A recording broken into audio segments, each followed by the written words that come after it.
भारताचा माजी क्रिकेटपटू विनोद कांबळी यांना प्रकृती अस्वस्थतेमुळे आकृती रुग्णालय काल्हेर भिवंडी येथे दाखल करण्यात आले।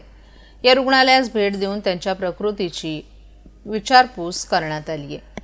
कांबळी हे भारतीय क्रिकेटमधील एक तेजस्वी नाव आहे, ज्यांनी आपल्या खेळाने देशाला अनेक गौरवाचे क्षण दिले। त्यांच्या डोळ्यात आजही ती जिद्द आणि लढण्याची उमेद दिसते, जी त्यांच्या खेळात नेहमीच दिसायची।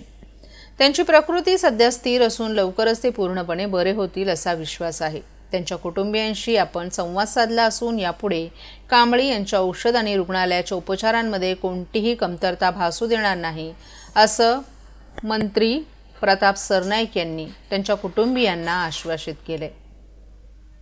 फक्त ही टेम्पररी ट्रीटमेंट आहे, परमनंट ट्रीटमेंट जी आहे, काही जे आजार आहेत या आजाराची आता छाननी होते आणि लगेच डॉक्टरांना 1-2 दिवसात सगळी माहिती मिळेल।